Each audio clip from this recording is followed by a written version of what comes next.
Hello dear friends, അസ്സലാമു അലൈക്കും, നമസ്കാരം. എല്ലാവർക്കും എൻ്റെ പുതിയ വീഡിയോയിലേക്ക് സ്വാഗതം. ഇന്ന് ഞാനൊരു അടിപൊളി ബേബി ഫുഡ് റെസിപ്പിയാണ് നിങ്ങൾക്ക് ഷെയർ ചെയ്യുന്നത്. ഈ ഒരു ബേബി ഫുഡ് പുതിയതൊന്നുമല്ല. പഴയ കാലങ്ങളിൽ, അതായത് എൻ്റെ ഗ്രാൻഡ്മ, എൻ്റെ മമ്മി ഒക്കെ ഉണ്ടാക്കിയിരുന്ന ഒരു കൂട്ടാണിത്. സാധാരണ നിങ്ങളെ വീട്ടിലും നിങ്ങളെ അമ്മമാരിലും നിങ്ങൾക്ക് തന്നിട്ടുണ്ടാവുക ഇതന്നെ ആയിരിക്കും. ഇത് ഉണ്ടാക്കാൻ ചിലവും കുറവാണ്, എന്നാൽ കൂടുതൽ ഹെൽത്ത് ബെനിഫിറ്റുള്ള ഒരു കുറുക്കും കൂടിയാണിത്. ഇത് ഉണ്ടാക്കിയതിന് ശേഷം നല്ല എയർ ടൈറ്റുള്ള കണ്ടെയ്നറിൽ സൂക്ഷിച്ചാൽ ഒരു വർഷം വരെ കേടാവാണ്ട് സൂക്ഷിക്കാൻ പറ്റുന്ന ഒരു പൊടിയും കൂടിയാണിത്. അപ്പോൾ ഇതിന് വേണ്ടത് റാഗിയാണ്, അതായത് മുത്താറി. ഞങ്ങളുടെ നാട്ടിൽ മുത്താറി എന്നാണ് പറയുന്നത്. ഇത് 1/2 കിലോ ആണ് ഞാൻ എടുത്തിട്ടുള്ളത്. പിന്നെ വേണ്ടത് ഗോതമ്പ്.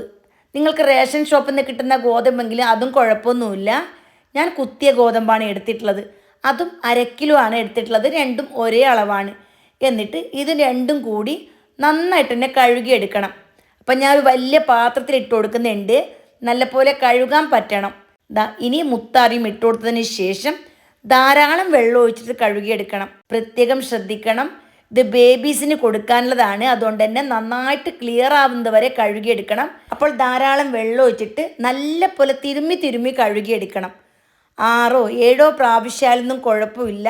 ലാസ്റ്റ് കഴുകിയെടുക്കുന്ന സമയമുണ്ടല്ലോ, നല്ല നീറ്റായിട്ട് ക്ലിയർ ആയിട്ടുള്ള വെള്ളം ഉണ്ടാവണം.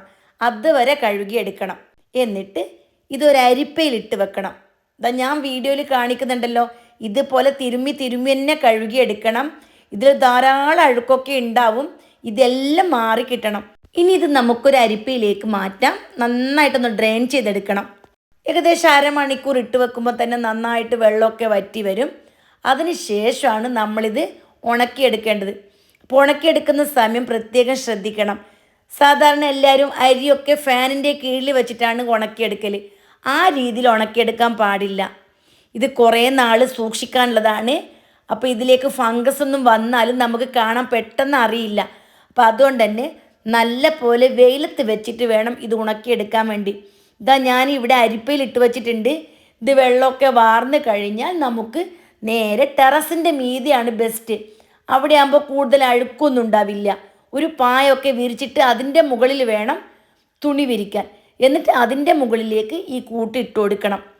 അടിയിൽ പായ വിരിച്ചാൽ കുറച്ചും കൂടി സേഫാകും. ഞാൻ പായ വിരിച്ചിട്ട് നല്ല വൃത്തിയുള്ള തുണിയും കൂടി വിരിച്ച് അതിൻ്റെ മുകളിൽ തിന്നായിട്ടൊന്ന് നിരത്തി കൊടുത്തു. നല്ല വെയിൽ കിട്ടിയാൽ പെട്ടെന്ന് തന്നെ ഉണങ്ങിക്കിട്ടും. നല്ല ഉച്ച സമയത്ത് ഇട്ടാൽ ഒരു 4 മണിയാകുമ്പോൾ നന്നായിട്ട് ഉണങ്ങിക്കിട്ടും. നല്ല ചൂടോട് കൂടി വെയിലത്ത് നിന്ന് പെട്ടെന്ന് തന്നെ എടുക്കണം. അതായത് വെയിൽ ആറുന്നതിന് മുമ്പേ തന്നെ എടുക്കണം. നിങ്ങൾക്കൊരു 12 മണിയൊക്കെ ആകുന്ന സമയത്ത് ഇട്ട് കൊടുത്താൽ മതി. അപ്പം നന്നായിട്ട് ഉണങ്ങിക്കിട്ടും. എന്നിട്ട് ഇതൊരു പാത്രത്തിലേക്ക് ഞാനിവിടെ മാറ്റി കൊണ്ടുവന്നിട്ടുണ്ട്. ഇനി നല്ലപോലെ വറുത്തെടുക്കണം. വറുത്തെടുക്കുന്ന സമയം മീഡിയം തീയിൽ 9 മിനിറ്റാണ് എനിക്കിത് വറന്ന് കിട്ടാൻ വേണ്ട സമയം. അപ്പോൾ തീ കൂട്ടി കൊടുക്കണ്ട, മീഡിയം തീയിൽ തന്നെ വെക്കണം. അങ്ങനെയാകുമ്പോൾ നന്നായിട്ട് ഇത് നല്ല മൊരിഞ്ഞ് വരും. കുറേ നാൾ സൂക്ഷിക്കാനൊക്കെ ആയതുകൊണ്ട് തന്നെ നമുക്ക് നല്ലപോലെ മൊരിഞ്ഞ് വന്നാൽ ഇത് പൊടിച്ചെടുക്കാം. ഓക്കെ അല്ലേ? ഞാനിവിടെ നല്ലപോലെ വറുത്തെടുക്കുന്നുണ്ട്. ഇനി ഒരു പാത്രത്തിലേക്ക് മാറ്റിയതിന് ശേഷം നല്ലപോലെ ചൂടാറണം.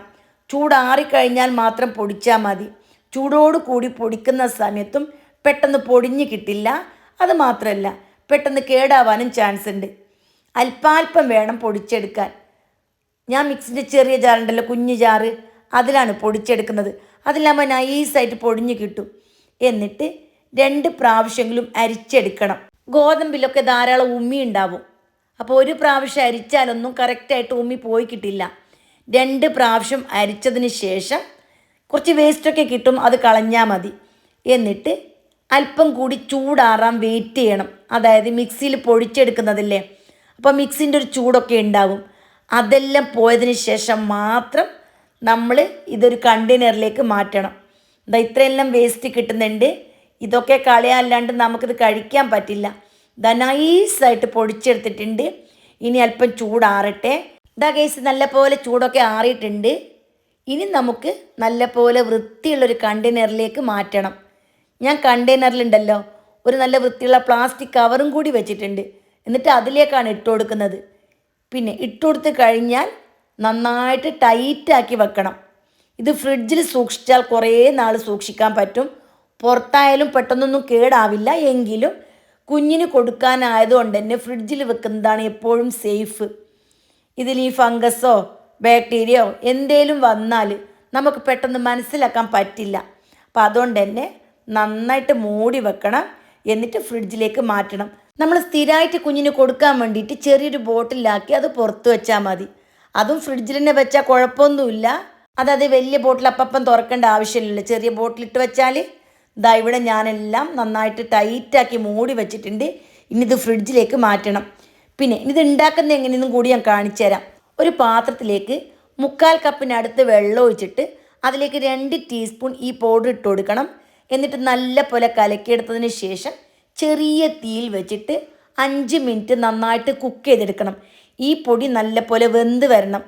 5 മിനിറ്റ് ആകുമ്പോൾ തന്നെ നന്നായിട്ട് വെന്ത് കിട്ടും. അതിനുശേഷം ഇതിലേക്ക് നെയ്യ് ചേർത്ത് കൊടുക്കണം. ഇനി മധുരം ചേർക്കണമെന്നുണ്ടെങ്കിൽ ഒന്നുകിൽ പനശർക്കര അല്ലെങ്കിൽ തെങ്ങിൻ ശർക്കര ഇതൊക്കെയാണ് ചേർത്ത് കൊടുക്കേണ്ടത്. അതല്ലെങ്കിൽ കൽക്കഷ്ണവും ചേർക്കാം.